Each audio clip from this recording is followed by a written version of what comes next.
Hey, welcome back to my channel, The Morning Mist. And I'll be your guide for what your desire lays just over on the other side. I want to talk about this video actually. I made a video, it was part two, and I talked about how to overcome on the road to overcoming schizophrenia. And I mentioned about speaking properly, right? About not using phrases such as my schizophrenia or my delusions or stuff like that, not to be identified with the illness, but to make a distinction in thought and word between self and the illness is very important. But what should have come before that was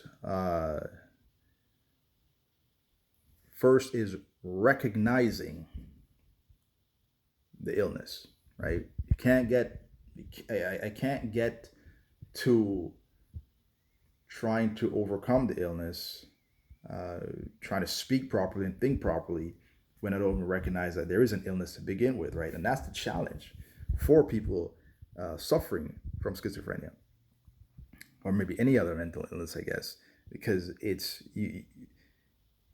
not, it's not a delusion to the person that's suffering. It is reality. And I'm not, and, doctors and family and friends, people always tell me, oh, this isn't real and all stuff like that. But I can't, I couldn't confess, like I can't say that this shirt I'm wearing isn't real. It's not. I'm wearing it. I'm looking at the color.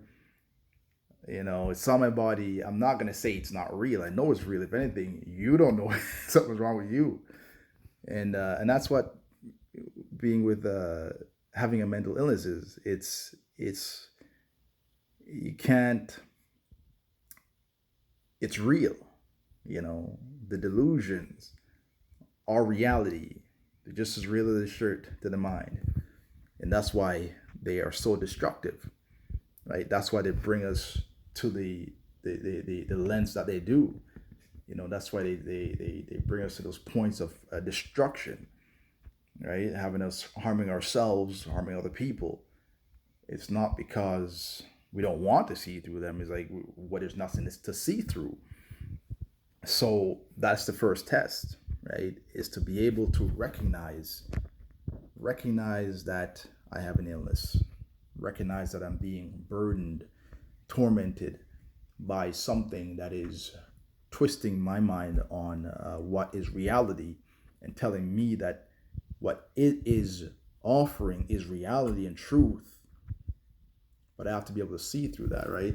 And once I can recognize this, that's the first step, right? Recognizing the illusion, the mist, the fog, and once we can see that, it's just a bunch of lies, right? Hidden within.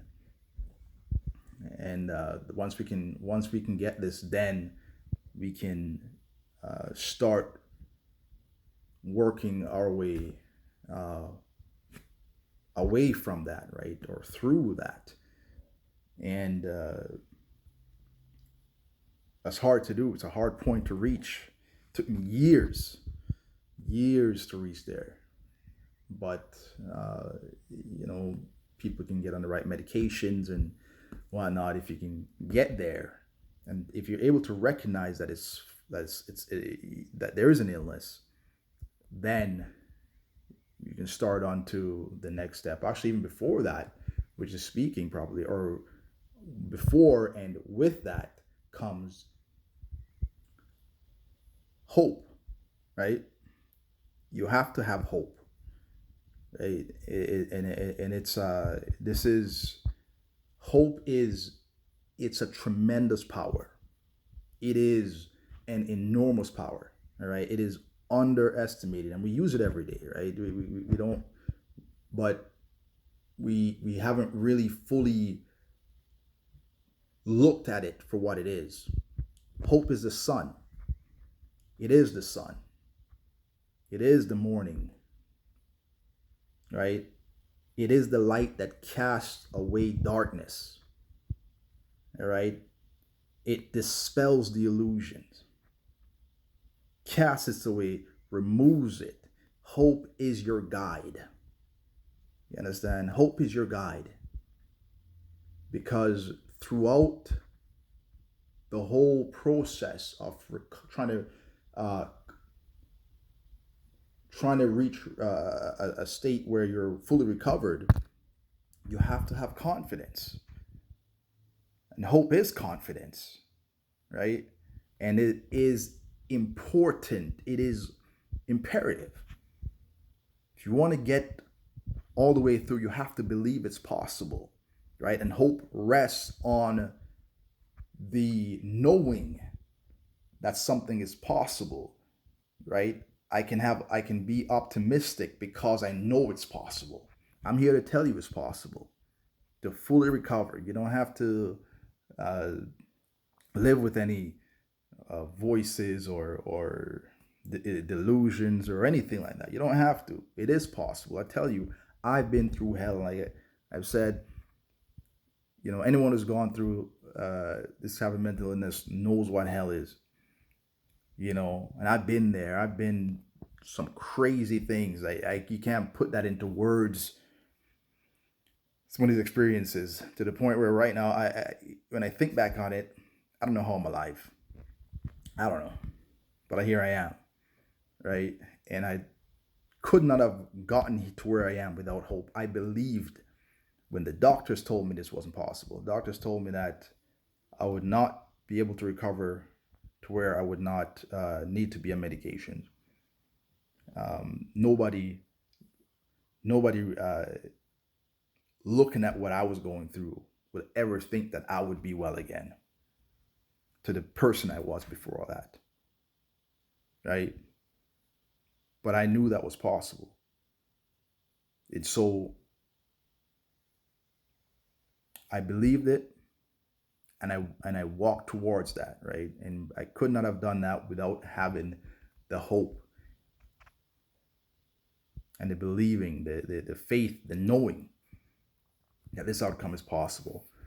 So first comes the recognizing the illness.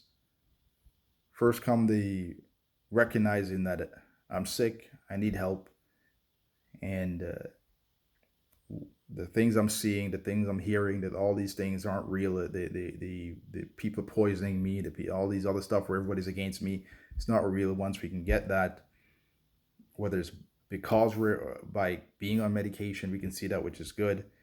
Sometimes that's what it takes for us to recognize the error in our ways and our thoughts, our understanding. So once we can get there, when we get to that point, then we can start recognizing that me and the illness are two separate things. Don't let anybody tell you that you're schizophrenic. Don't let nobody tell you that. Don't ever say that I'm schizophrenic or my schizophrenia is, so speak properly, think properly, and yeah, but have hope while you're doing that stuff. Believe and walk in that direction, and it's not easy. It's not easy, but believe it's possible. Like I said, hope is the sun, and it's a darkness that you're walking through, right? And hope is that light. It is that light that I'm telling you, when it gets dark, and sometimes it's like it's not even there. It's not even there, but you hold to it, and you keep walking, keep believing, keep trusting, right? And just keep speaking right, thinking that you're separate, and knowing that you're separate, not just thinking it, but when you in your speaking your mind, still think as you would speak the illness, the schizophrenia. I'm diagnosed as I'm diagnosed with schizophrenia, I should say. So, uh, so keep going that direction, and just keep being hopeful. And there is a tremendous power in this, and I don't think that we fully even we don't recognize it. So that's why we don't utilize it more. I'm telling you, it's your words, your thoughts, your words, these things can lead you to your destiny. And so it's important to use that power. Don't just throw it away idly, and don't take advantage of it. So from here, I'm gonna talk on something else next time, another key factor in all of this. But I just wanted to put this out there again, that obviously, you have to recognize your ALS, the first step, and then have hope, believe that you can get better, and then you can start the walk towards it.